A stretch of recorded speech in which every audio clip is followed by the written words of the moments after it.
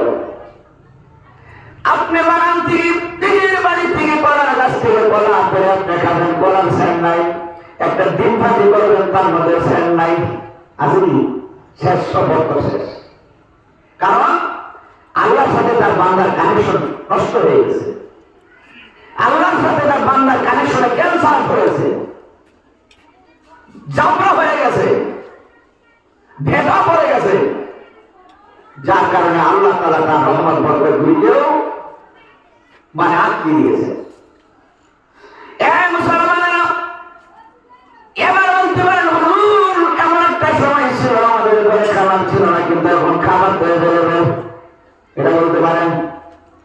আগের দিনের মানুষ যদি সারাদিন উপবাস থাকতো, সুন্দর বেলায় একটু যদি ভাতের যদি মারও খাইতো, তাহলে তাদের শরীরে যে শক্তি ছিল, এখন আমরা দিনের মধ্যে তো খেয়েও সেই শক্তি আমাদের গায়ে নাই। কথা ঠিক কিনা বলেন?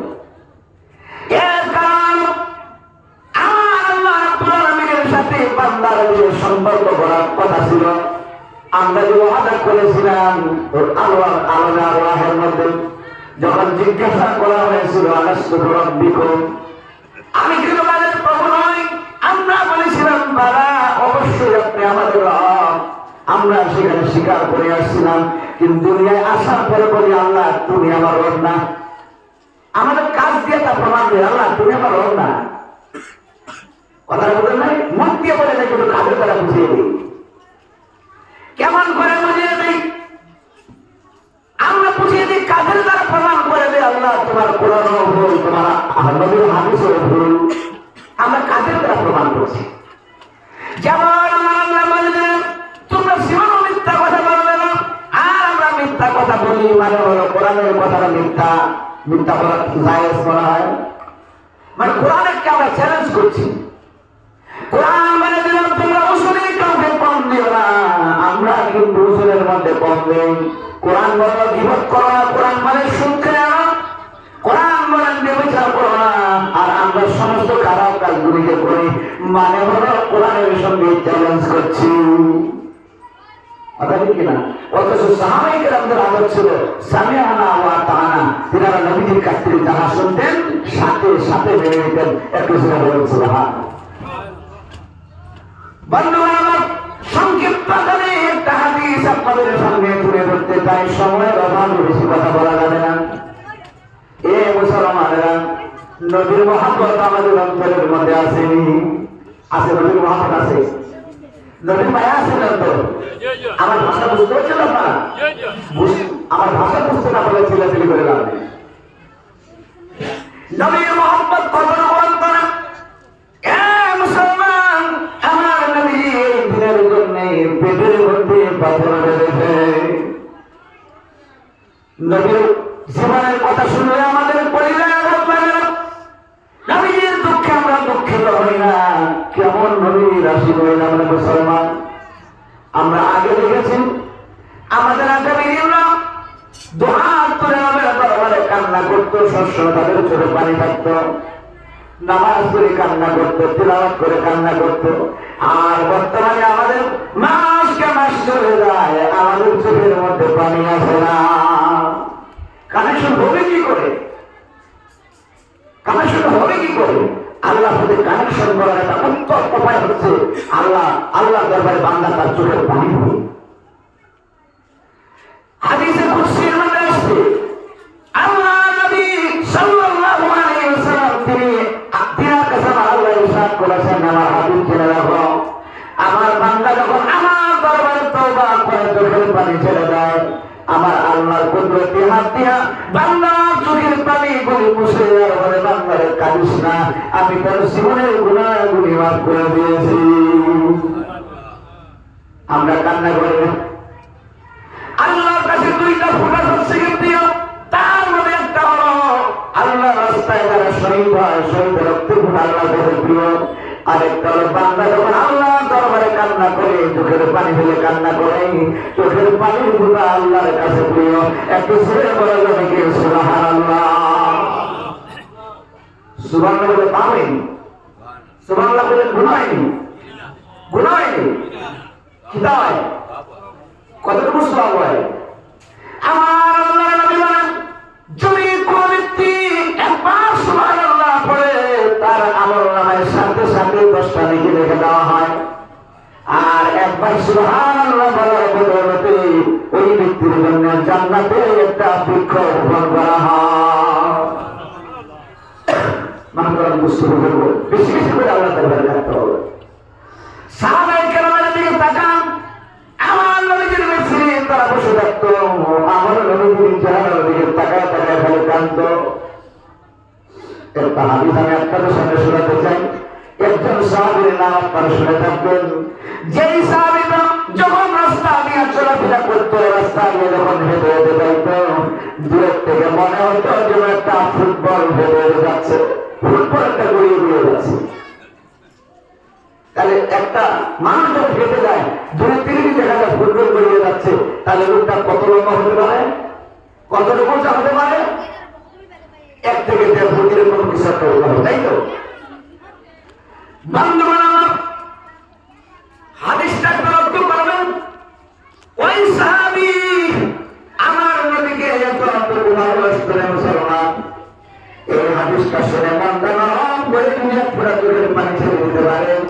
আজকের আপনার আশাটা এই মেহফিলে বসা কিয়ামতের দিন আপনার জন্য নাজাতের জরিয়া হয়ে যাবে। খুব মন করে মনটাকে নরম করতে শুনবেন, চেষ্টা করবেন একটু চোখের পানি আসে কিনা। কারণ আপনার যদি চোখের পানি না আসে, আপনার অন্তরে যদি কোরআন হাদিসের কথা হিট না করে, আপনি জেনে রাখবেন আপনার নামে মুসলমান, আপনার কামে মুসলমান নন। এইরকমই মানে নিয়ে ইমানদার হয়ে আল্লাহ দরবারে পূর্ণ কোনো ফায়দা করা যাবে না। এই জন্য মনটাকে নরম করে দিবেন, একটু চোখের পানি আসে কিনা দেখেন। বন্ধুরা, ওই সাহাবী যখন তিনি রাস্তা দিয়ে চলতো, দূর থেকে মনে হতো যেন ফুটবল যাচ্ছে, আর এরা চেহারার দিকে তাকাইলে বিরাট ভয় লাগতো। চেহারার মধ্যে কোনো মায়া মহাব্বত ছিল না, দেখতে দ্রুত আকৃতি ছিল না, কালো কুচ্ছি ছিল, দেখতে ভয়ঙ্কর ছিল। ওই সাহাবী আল্লাহ রাসূলকে এত ভালোবাসত, সাহাবায়ে কেরাম যখন নবীজিকে ঘাড় করে বসে থাকতো, সেদিন দেখতে না পাইতো, সাহাবাদের পায়ের নিচে দিয়ে বিড়ি করে করে করে করে আমার নবীর সামনে হাজির হয়ে যেত। ওই সাহাবী নবীর সামনে দাঁড়ায়, নবীর চারদিকে তাকাইয়া খালি কান্না করতে থাকতো, চোখের পানি বের করতে থাকতো। আমার নবী বলতো, জুলাইবি, কি হয়েছে তোমার, কেন কান্না জুলাইবি? জুলাইবি বলতে বলতো, নবী গো, আপনি জানেন আমার মা নাই, আমার বাবা নাই, আমার বাড়ি নাই, আমার ঘর নাই, আমার টাকা নাই, আমার পয়সা নাই, আমার থাকার জায়গা নাই, আমার যখন ক্ষুধার যন্ত্রণা সহ্য করতে পারি না, যখন কোনো খাবার না পাই, ক্ষুধা লাগে, আপনার চেহারার দিকে তাকায় থাকলে আমার পেট ভরিয়া যায়। আমার নবীর বরকতি হাত দিয়া জুলাইবের চোখের পানি ধরে মুছে দিত, আর বলতো, জুলাইবে আমার পাশে বসো। জুলাইবে কান্দার বেলা নবীর, এই দুনিয়ায় আমার কোনো পরিচয় নাই, আর আপনি তো মহব্বত দিয়া ভালোবাসা দিয়ে আপনি আমাকে পাশে বসান। আমি যখন আপনার পাশে বসি, আমার অন্তর শান্তি হয়ে যায়, আমি দুনিয়ার সমস্ত দুঃখ বেদনা ভুলে যাই, সব দুঃখ বেদনা অন্তর থেকে সরে যায়। এমন করে জুলাইবি মসজিদের মধ্যে নামাজ আদায় করে নবীজির সামনে বসে থাকে, কোরআন কারীমের তেলাওয়াত করে জুলাইবি। কিন্তু জুলাইবির কোরআনের তেলাওয়াত অত্যন্ত সুন্দর ছিল। সহিহ বুখারীতে আছে, আমার নবীজি অনেক সময় জুলাইবিকে বলতেন, জুলাইবির একটু তেলাওয়াত করে শুনি। জুলাইবির তেলাওয়াত করতো, আমার নবীজি তেলাওয়াত শুনতো। সুবহানাল্লাহ, বলেন না সুবহানাল্লাহ। জুলাইবির তেলাওয়াত শুনতে বসে বসে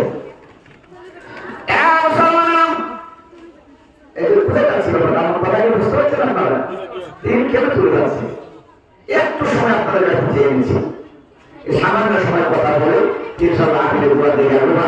এই মাদ্রাসার উন্নতি আপনাদের কাছে চাইবো, কেউ যাবেন না, সামান্য সময় কথা।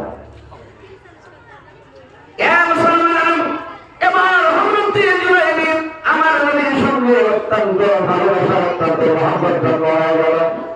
একদিন আমার নবী বলেন, জুলাইবি, আমি তোমাকে ভালোবাসি।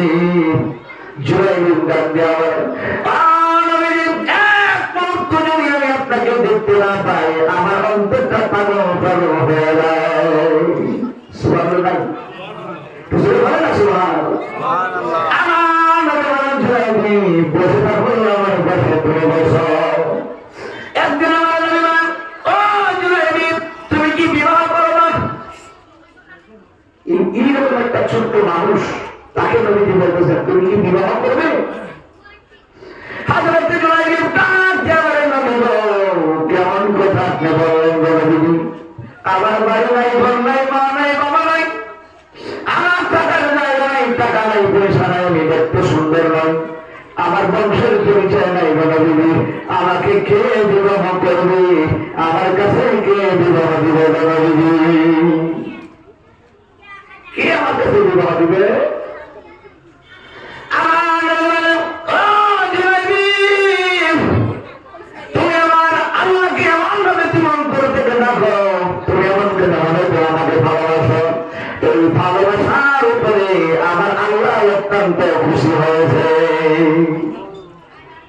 আল্লাহ খুশি হয়েছেন তোমাকে ভালোবাসা করে।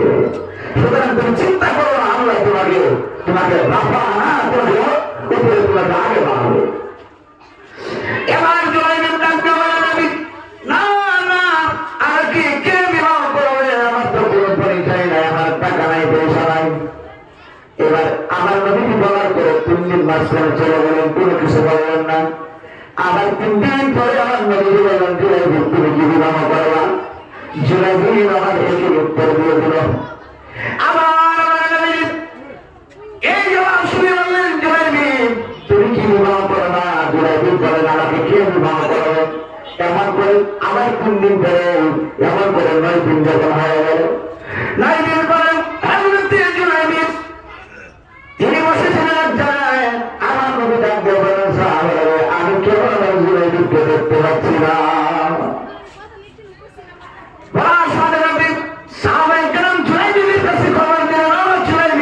তোমাকে আল্লাহর নবী ডাকতেছেন। জুলাইবিন তাড়াতাড়ি করে নবীর কাছে হাজির হয়ে গেল। আমার নবী বলেন, জুলাইবিন ওই যে একটা বাড়ির সামনে দেখা যায়, ওই বাড়িটার মধ্যে তুমি যাও, আর আমার পক্ষ থেকে ওই বাড়ির সকলের কাছে তুমি সালাম জানাবে, আর বলে দেবে ওই বাড়িতে একটা মেয়ে আছে, ওই মেয়েটা যেন তোমার কাছে বিবাহ হয়। হাদিসের মধ্যে আসে ওই স্বামী অর্থাৎ ওই মেয়ের বাবা মোটামুটি ধনীয় স্বামী ছিল, একটাই তার মেয়ে ছিল, অন্য কোনো ছেলে নাই, কোনো মেয়েও নাই। আর ওই মেয়েটা অত্যন্ত সুন্দরী, সুন্দরী তরুণী যুবতী মেয়ে ছিল, অত্যন্ত ভদ্র, অত্যন্ত ভালো, অত্যন্ত জ্ঞানী। এবার আসরের নামাজ পড়ে আমার নবী যখন বললেন, জুলাইবিন যাও ওই বাড়িতে যাও, গিয়ে বলো। জুলাইবিন এক কদম 2 কদম করে করে চলে গেলেন সাহাবের বাড়িতে। বাড়ির সামনে গিয়ে তিনি যখন দরজায় নক করলেন, বাড়ি থেকে সাহাবী বেরিয়ে বললেন, জুলাইবিন তুমি এখানে কি করো? ওখান থেকে জুলাইবিন কি এত চিনে না, তুমি কে? হযরত জুলাইবিন বলেন, আল্লাহর নবী সাহাবী বিশ্বনবী আমাকে আপনাদের বাড়িতে পাঠিয়েছে। এই কথা বলার সঙ্গে সঙ্গে ওই সাহাবী বলেন, আসেন আসেন, ঘরের ভিতরে বসেন। দরজা খুলে ঘরে বসতে দিয়েছে, কারণ যিনি পাঠিয়েছেন তিনি হলেন রাহমাতাল লিল আলামিন। একটু জোরে বলেন কি সুবহানাল্লাহ। এটা বড় সাহাবী, তিনার কাছে পাঠিয়েছেন আল্লাহর নবী, আল্লাহর নবী মেহমান পাঠিয়েছেন, তিনি ঘরের মধ্যে বসতে দিলেন। এবার ঘরের মধ্যে বসতে নিয়ে বললেন, ও জুলাইবিন আমার নবী কি বার্তা, কি সংবাদ দিয়ে পাঠিয়েছেন বলো। এবার জুলাইবিন চলতে পারে না, তার শরীরের মধ্যে কিন্তু ধুলাবালি লাগানো, স্বাভাবিক কথা। সাহাবীর ঘরের ভিতরে যখন বললেন, ঘরের মধ্যে জুলাইবিনের শরীরের ধুলাবালি গুলি লেগে গেল। এবার জুলাইবিন ডাক দিয়ে বলেন, ও ভাইয়া আল্লাহর নবী আমার মধ্যে নেই, আপনাদের বাড়ির সকলের জন্য সালাম পাঠিয়েছে, সবাই সালাম গ্রহণ করো। এবার জুলাইবিন ডাক দিয়ে দ্বিতীয় নম্বর কথা হলো, আল্লাহর নবী বলেছে আপনাদের বাড়িতে একটা মেয়ে আছে, ওই মেয়েটাকে আমার সঙ্গে বিবাহ দিতে বলছে। একটু জোরে বলে কি সুবহানাল্লাহ। এবার বলে ওইরকম একটা ব্যক্তি যদি এসে আপনার বাড়িতে আপনার মেয়ের বিয়ের প্রস্তাব দেয়, যেই পাঠাকটা কেন আপনি কি করবেন একটু চিন্তা করেন। আর সাহাবাদের হালটা দেখেন, তারা কতটুকু ভালোবাসতো আল্লাহকে, কতটুকু ভালোবাসতো নবীকে, পুরো বলেন সুবহান। এবার আল্লাহর নবী সাহাবী জুলাইবিন এই খবর তখন ঘরের মধ্যে দিয়ে তিনি ঘর থেকে বেরিয়ে চলে আসতেছিলেন। তিনি চলে আসলেন, এসে একটা খাম্বার নিচে তিনি লুকিয়ে গেলেন, কারণ তিনি জানেন তীরটা যিনি চালিয়েছেন তিনি বিশ্বনবী মুহাম্মদ রাসূলুল্লাহ সাল্লাল্লাহু আলাইহি ওয়াসাল্লাম। এই তীর কোনদিন বিফলে যাবে না, অবশ্যই এই বিবাহটা হবে। সুবহানাল্লাহ, এটা জুলাইবিনের ইয়াকিন। এবার জুলাইবিন যে সাহাবার বাড়িতে বিবাহের পয়গামটা দিয়ে আসলেন, খবরটা দিয়ে আসলেন, ওই মেয়েটার মা বাবা দুজন বসে বসে চিন্তা করতেছে, সর্বনাশ, জুলাইবিন তো একবারে দেখতে পেতে মানুষ, খাটো মানুষ, দেড় ফুটে মানুষ, চলতে পারে না, ভালো মতো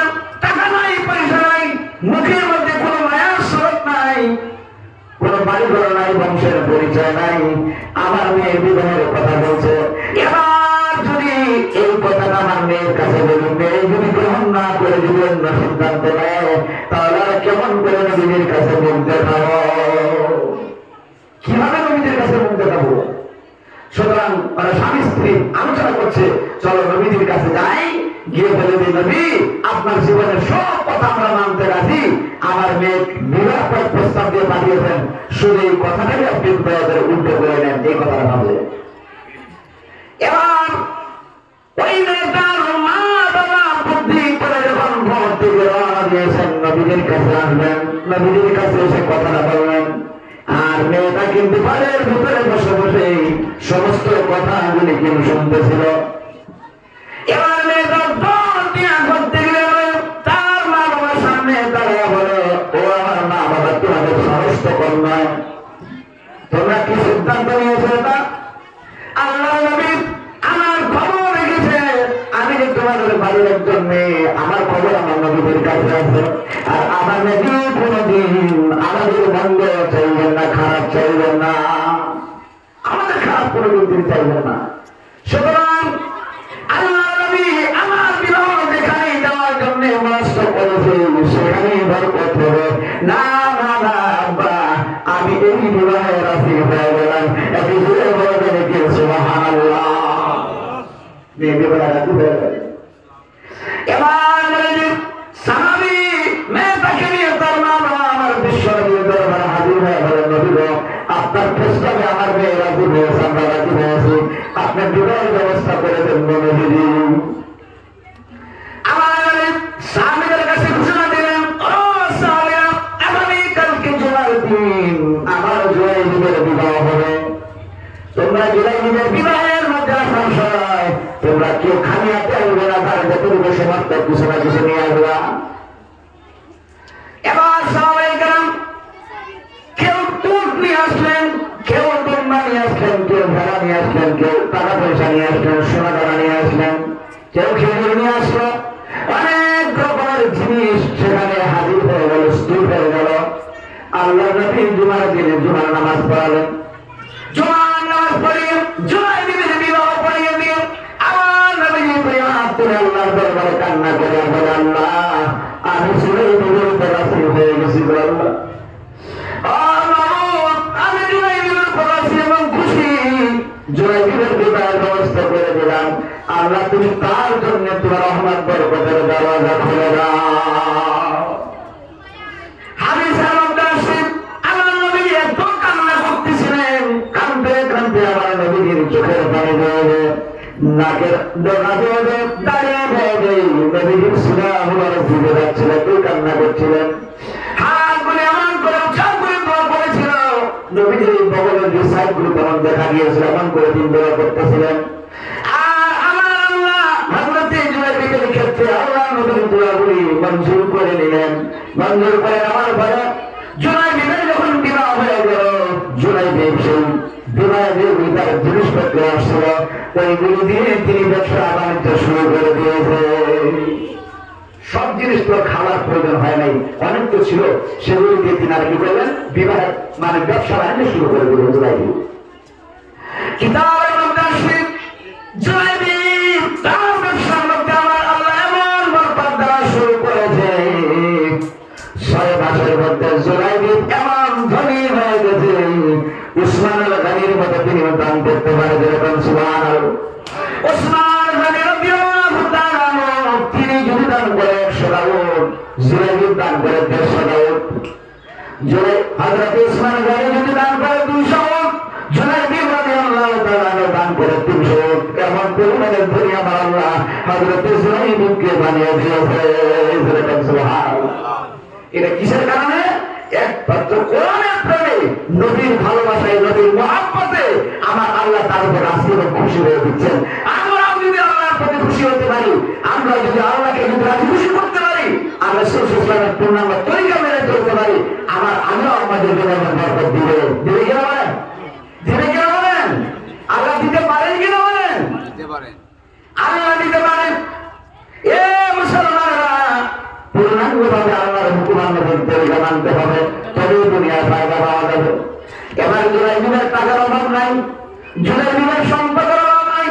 কিতাবের মধ্যে 10 মাস 10 দিন যেদিন পেরিয়ে গেল, 1 বছর পেরিয়ে গেল, আমার আল্লাহ হযরত জুলাইবিবের করে একটা সুন্দর মেয়ে সন্তান দিয়েছে।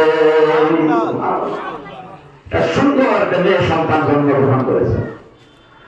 এবার জুলাইবিব টাকা পয়সা নাই, আকিকা দিতে হবে, তার সঙ্গীদেরকে বললেন জন্তুরাও সঙ্গে সামানা দাও, বিশ্বনবীর দরবারে যাই, আমার মেয়ে নাম রাখতে বলি আর আকিকা দিয়ে দিতে বলি।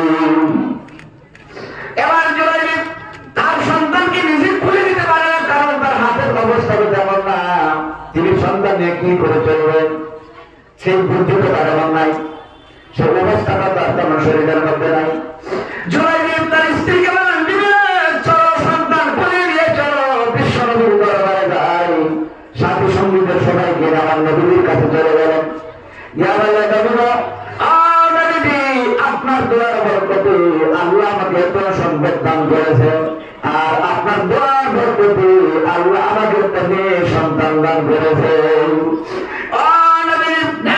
সন্তানটাকে করে দেন, আকিকা করে আমার সন্তানদের একটা নাম রেখে দেন। আমার নবী আকিকা করলেন, জুলাইবিবের সন্তান করে নিয়ে তার কবরের মধ্যে চলে দিয়ে বললেন, জুলাইবিব তোমার মেয়েটার নাম রেখে দিলাম খাদিজা।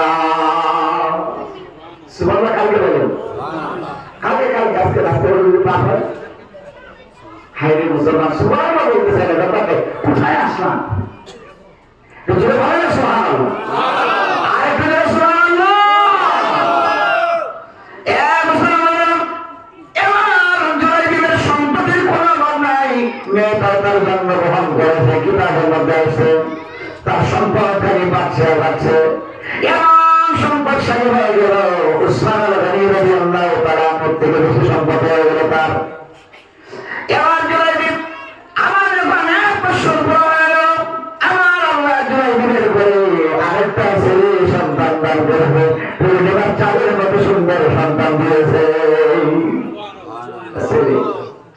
জুলাইবিব তার সঙ্গী সাথীদেরকে বললেন, সাথীরা আকিকার সামানগুলি সাথে নাও। দুটিকে বললেন, তুমি আমার সন্তানটাকে বলে নাও, চলো যাই বিশ্বনবীর দরবারে যাই। নবীজির দরবারে গিয়ে নাম দেওয়ালেন, নবী গো, আমি আমার কোন বংশের পরিচয় ছিল না, আমাকে দিয়েছেন তোরা জানত না, আপনার দোয়ার বরকতে আমার সব কিছু হয়েছে নবীজি, এবং আমার আল্লাহ খুশি হয়ে আমাকে একটা সন্তান ছেলে সন্তান দান করেছে। আকিকা করে দেন আর আমার সন্তানটার নাম রেখে দেন। আকিকা করে দিয়া জুলাইবিবের সন্তানটাকে কুলের মধ্যে নিয়ে কবরের সেবা দিয়া বললেন, জুলাইবিব তোমার সন্তানটার নাম রেখে দিলাম মুহাম্মদ। সুবহানাল্লাহ। মেয়ের নাম কি রাখলেন? খাদিজা। ছেলের নাম মুহাম্মদ। কি সুন্দর করে মিলা দেন আমার নবী। বন্ধুগণ, আমি বুঝতে পারছি আপনাদের ধৈর্যের দামে টাকা ধরা বলার মুসলমান, সামান্য আকারে একটা কথা আপনাদেরকে শোনাচ্ছি। এবার হযরত জুলাইবিব ছেলের বাবা, মেয়ের বাবা, টাকা পয়সার কোনো অভাব নাই, অনেক কোটি টাকা। জুলাইবিবের বাড়ি বিশাল অট্টালিকা বাড়া খানা। এবার একদিন আমার নবীজি ডাক দিয়া বলেন, সাহাবীরা যুদ্ধে যেতে হবে, কে কে আমার সঙ্গে যুদ্ধে যাবে? জুলাইবিব বাড়ির সামনে দাঁড়িয়েছিল, আমার নবীজির কোন শুনে তিনি শুনতে পেলেন যুদ্ধে অংশগ্রহণ করতে বলছেন নবীজি। জুলাইবিব শুনে বাড়িতে দৌড়ালেন, স্ত্রীর সামনে দাঁড়িয়ে বলতেছেন, বিবি আমি এমন একজন ব্যক্তি ছিলাম, আমার বাবার পরিচয় নাই, আমার মায়ের পরিচয় নাই, আমার ঘর ছিল না, বাড়ি ছিল না, আমি দেখতে ভয়ঙ্কর সুরত, আমি কুৎসি মানুষ, কারো মানুষ, আমার কোনো মর্যাদা ছিল না, কোনো টাকা পয়সা ছিল না। আল্লাহ তোমার মতো একটা সুন্দর স্ত্রী আমাকে দান করেছে, আমার ছেলে মেয়ে টাকা পয়সা ধন বলে সবকিছু আমার আল্লাহ দান করেছে। আমি আল্লাহর কাছে যা চেয়েছিলাম আমার আল্লাহ খুশি হয়ে আমাকে সব কিছু দান করেছে। যে আল্লাহ আমাকে সব কিছু দিতে পারবে বলেন, আমি আমার জীবনটা আমি জমিনের মধ্যে অন্যায় রাখতে চাই না, আল্লাহর পথে শহীদ হয়ে যান তাকে বিলাতে চাই, আল্লাহর পথে শহীদ হতে চাই। এবার বলে যে ছোট্ট সাহাবী নিজেই হাঁটতে পারে না, সে জিহাদ করবে কি করে? কিতাবের মধ্যে আসছে হযরত ইব্রাহিম যখন তার স্ত্রীর কাছে এই কথা যখন বললেন, ওনার স্ত্রী বললেন, আপনি যদি আমার নবীর সঙ্গে যুদ্ধে যেতে চান তাহলে আমার কোনো বাধা থাকবে না। স্ত্রী কত ভালোবাসে নবীকে। এবার ইব্রাহিম চলে গেলেন যুদ্ধের ময়দানে। আমার নবী বললেন, সাহাবীরা তোমরা যারা যারা যুদ্ধের ময়দানে আসছে সকলের একটা লিস্ট বানাও। সকলের লিস্ট করা হলো কতজন সাহাবী আসছে, কিন্তু ইব্রাহিম এত ছোট্ট সাহাবী কোন দিকে শরীর হয়েছে কেউ ভালো মতো জানে না। লিস্টের মধ্যে ইব্রাহিমের নাম লেখা নাই, কিন্তু তিনি যুদ্ধে হাজির হয়েছে। এবার যুদ্ধ শুরু হয়ে গেল, তো লড়াই শুরু হয়েছে, সব দিক থেকে লড়াই চলছে। কাফিরদের মানুষদেরকে মুসলমানরা কাটতেছে, মুসলমানদেরকে কিছু সাহাবীদেরকে ওরা শহীদ করতেছে। এমন করে যখন কাফিররা হেরে গেল, কাফিররা অনেক কাফির সেখান থেকে পলায়ন করলো, অনেকগুলো শরীরের মধ্যে তারা জাহান্নামের টিকিট নিয়ে তারা পড়ে গেল, মানে মুসলমানরা তাদেরকে শেষ করেছে। এবার এমন করে যখন যুদ্ধ থেমে গেল, আমার নবীজি সেই ময়দানে গিয়ে বললেন, যা আল্লাহ তাআলা বিজয়টা আমাদেরকে দান করেছেন, ও সাহাবীরা আমাদের মধ্যে যারা শহীদ হয়েছে সকলের লাশগুলি তোমরা একত্রিত করো। জি, সমস্ত লাশগুলি একত্রিত করো, একসঙ্গে যখন লাশগুলিকে একত্রিত করো, কিন্তু জুলাইবিনের লাশ সেখানে নাই। আমার নবী ডাক দিয়ে বলেন, ও সাহাবীরা তোমাদের সাথী আর কেউ বাকি আছে নাকি? বলে না। আমার নবী অবশ্যই বাকি আছে, দেখো বাকি আছে নাকি। তিনবার আমার নবীজি কথাটা বললেন, চারবারের মাথায় বললেন, আমার জীবন মৃত্যু যুদ্ধের ময়দানে আসছিল, তার লাশটা কোথায়? কিন্তু আমার মধ্যে আমার নবীজির চোখের পানি এত কাঁদতেছিলেন, আমার নবীজি চোখের পানি গুলি জর্জর করে দেখতেছিলেন। আমার নবী আমার জীবনের কোথায় দেখো, সবাই কান খুঁজতে লাগলেন, খুঁজতে খুঁজতে দেখতে পারেন একটা জায়গায় অনেকগুলি বড় বড় কাফিরের লাশ পড়ে আছে, অনেকগুলি লাশ, বড় বড় সুরাম দিকে অবস্থা, বিশাল লম্বা চূড়া লাশ পড়ে আছে, অনেকগুলি লাশ পড়া। ওই লাশগুলির মাঝখানে হযরত জুরাইরের লাশটাও পড়ে আছে। এই খবর যখন আমার নবীর কাছে চলে আসলো, আমার নবীজি জানতে বলেন, দাঁড়াও, এই লাশ তোমরা কেউ হাত দিবে না, আমি দেশে থেকে স্পর্শ করবো। আমার নবী যখন জুরাইরের লাশের পাশে যখন গেলেন, তা দেখতে পারলেন দূরে থেকে অনেকগুলো কাফির, কয়েকশো কাফির হাতে তরবারি নিয়ে তারা দৌড়িয়ে দৌড়িয়ে আসতেছে। এবার সাহাবায়ে কেরামরা বললেন, তারা মনে হয় আবার যুদ্ধ করতে আসতেছে। তারা তলোয়ার নিয়ে দাঁড়িয়ে গেলেন। এবার ওই ব্যক্তিগুলি তাদের হাতে অস্ত্র ফেলে দিয়া, হাত উপর দিকে দিয়া আমার নবীর দিকে রওনা দিয়েছে, আসতেছে। আর আমার নবী বললেন, সাহাবারা বলো, নিশ্চয়ই কোনো ভালো খবর আছে। ওই ব্যক্তিগুলি এসে আমার নবীর কাছে বলতেছে, ও আল্লাহর, অবশ্যই আপনি আল্লাহর সত্যবাদী। এই যে একটা ব্যক্তি জুরাইরের ছোট্ট ব্যক্তি, এই ব্যক্তিরা যুদ্ধের ময়দানে সে যখন তলোয়ার ঘোরাচ্ছিল, আমরা দেখতে পেয়েছিলাম তার পা গুলি জমিনে আর তার মাথাটা যেন আকাশে। এমন করে তলোয়ার ঘোরাচ্ছিল, তার তলোয়ারের মধ্যে আমরা যারাই তার তলোয়ারের সামনে পড়েছি সকলগুলিকে টুকরা টুকরা করে ফেলেছে। বিশ্বনবী অবশ্যই আপনি আল্লাহর নবী, আর তিনি করবেন না আমাদেরকে বলে দেন, লা ইলাহা ইল্লাল্লাহু মুহাম্মাদুর রাসূলুল্লাহ সাল্লাল্লাহু আলাইহি ওয়াসাল্লাম। আমার বন্ধুগণ, এবার বিশ্বনবী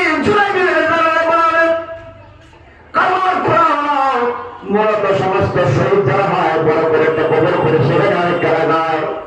আমার নবী বলেন না না, জুরাইবের কবরটা আলাদা করো, জুরাইবের কবর আলাদা করো।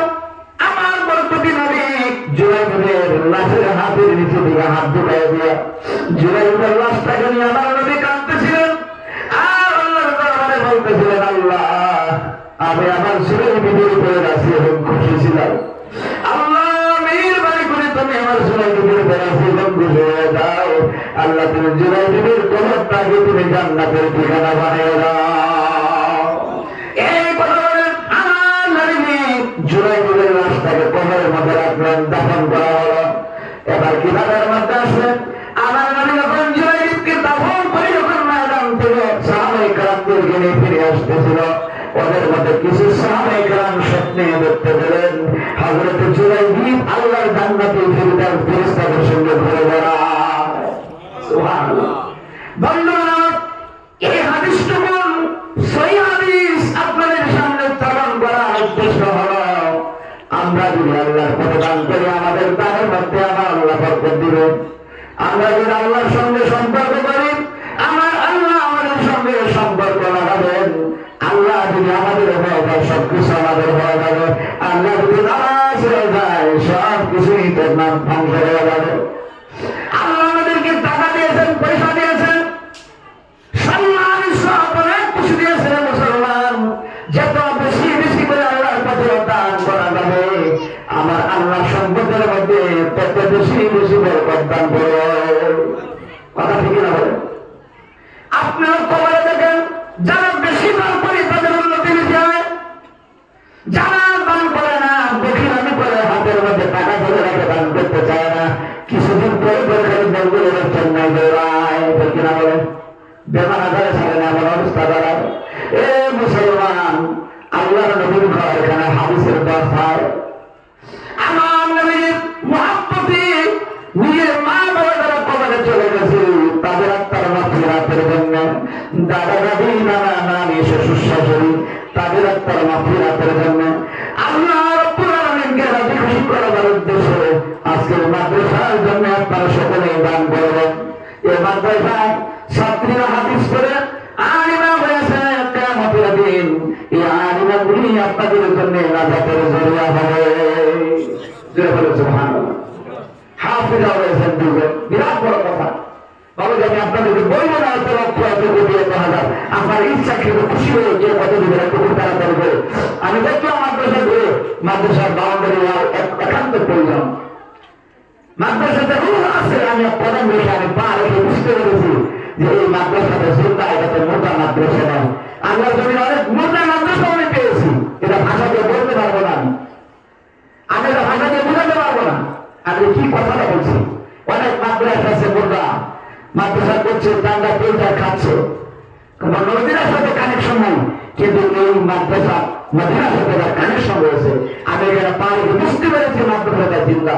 সুতরাং এই মাদ্রাসাটাকে আপনারা সকলেই আপনাদের জান মাল দিয়ে মাদ্রাসায় টিকিয়ে রাখবেন, আল্লাহ আপনাদের ঈশ্বর সম্মান বাড়িয়ে দেবেন ইনশাআল্লাহ। বলেন ইনশাআল্লাহ। এই মাদ্রাসার জন্য দান আমি আপনাদের কাছে বলছি, কে কি দিবেন একটু ইচ্ছাকৃত ভাবে বলেন, দয়া করে খুব তাড়াতাড়ি করে বলবেন, খুব তাড়াতাড়ি করে। গোসামের মানুষ বহু দূর থেকে আসছি, বহু দূর থেকে আসছি আপনাদেরকে নিয়ে একটু মহান ভাবে করবেন, কাঁদবো। আল্লাহ আমাদের উপর জালিম বাদশা মুসলমান করে দিয়েছে, আপনারা দেখতেই পাচ্ছেন, আপনারা দেখতেই পাচ্ছেন কত মসজিদ ভেঙে বলতেছে, কত মাদ্রাসা, কত কবরস্থান ভেঙে বলতেছে। এর থেকে বড় জালিম বাদশা কে হতে পারে? আল্লাহ বলে জালিম বাদশাগুলিকে ফেরাউন সান্তান নমরুদের মতো ব্যবস্থা করে। মাশাআল্লাহ মাশাআল্লাহ, কি নাম? মাশাআল্লাহ আলিউদ্দিন সাহেব অনেকগুলি টাকা দান করেছেন।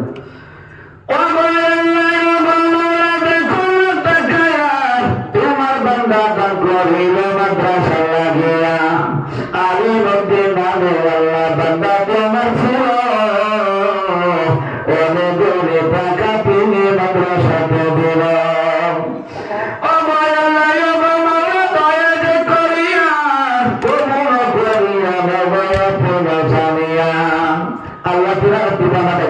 আল্লাহ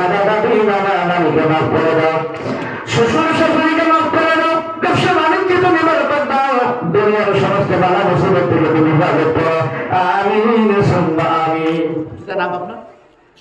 কি নাম?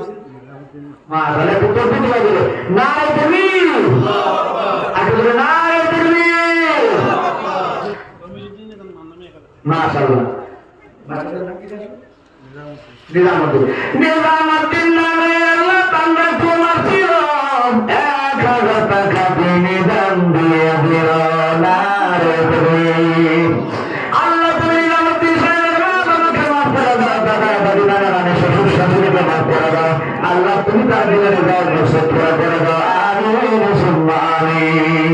কি তার নাম দিলা? রমেশউদ্দিন তার মার নামে রবিস তার মার নামে রমেশউদ্দিন সাহেব মায়ের নামে 1000 টাকা দান করে দাও, রমেশউদ্দিন সাহেবের দান তুমি কবুল করো, আল্লাহ তুমি তার মায়ের জীবনের গুনাহ মাফ করে দাও, তার বাবার গুনাহ মাফ করে দাও, দাদা দাদি নানা নানির গুনাহ মাফ করে দাও, আমিন সুম্মা আমিন। 1000 টাকা মাশাআল্লাহ, 1000 টাকা। নারে তাকবীর, আরো জোরে নারে তাকবীর।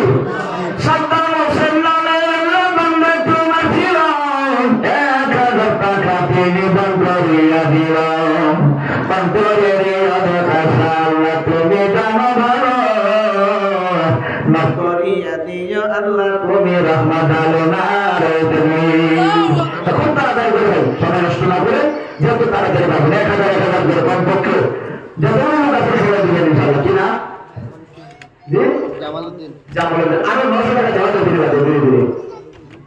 মাশাআল্লাহ, জামালউদ্দিন সাহেবের সাথে আল্লাহ জামালউদ্দিন নামে আল্লাহ বান্দা তোমার ছিল, অনেকগুলি টাকা তিনি মাদ্রাসাতে দিল, ও গণনা দেখো না টাকায়া তোমার বান্দা দান করে মাদ্রাসা লাগিয়া, নারে তাকবীর। কি না মায়া বিবি 1000 টাকা দিতা কবির থেকে। মাশাআল্লাহ, ও মাশাআল্লাহ মাশাআল্লাহ, আল্লাহ ভালো বলে আছে জানি।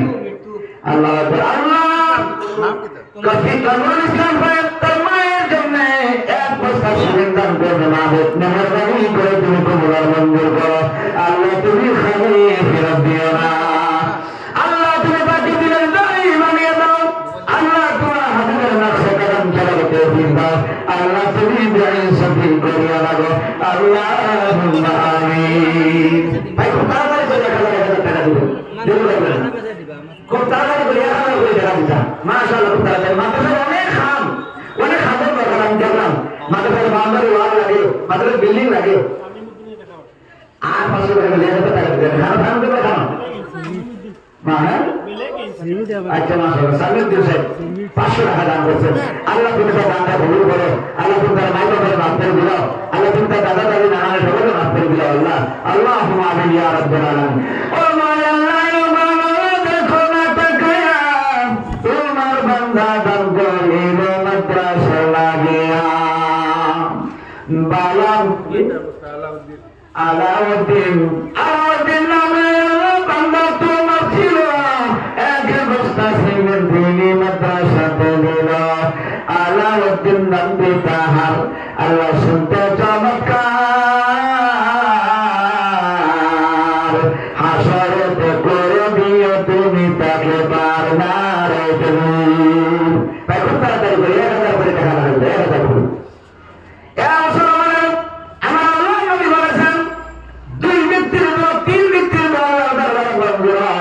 তার মানে 1 ব্যক্তি হলো ধর্মস্থল, দ্বিতীয় হলো মুসাফির, তৃতীয় নম্বরটা বানিয়ে দিল, এই 2টা আমাদের কাছে আছে।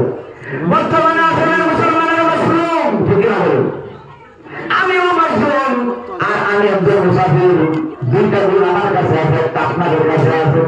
আমার মা সাক্ষ্য দেয় আজকের আল্লাহর দরবারে মঞ্জুর হবে, আজকের আল্লাহর দরবারে কবুল হবে। মুসলমান অনুরোধ করছি আপনাদেরকে